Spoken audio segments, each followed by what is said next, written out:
તમારું સ્ટેટસ જાનું મેં તો વોટ્સએપમાં ફોટા જોઈને એવું લાગ્યું તમે છો બહુ મોજમાં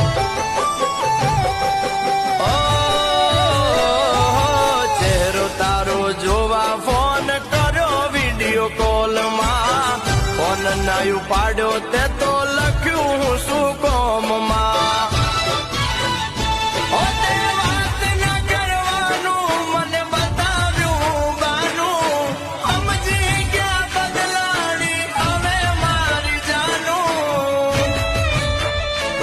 પછી ભૂલી ના જતા તમે મારું સરનામું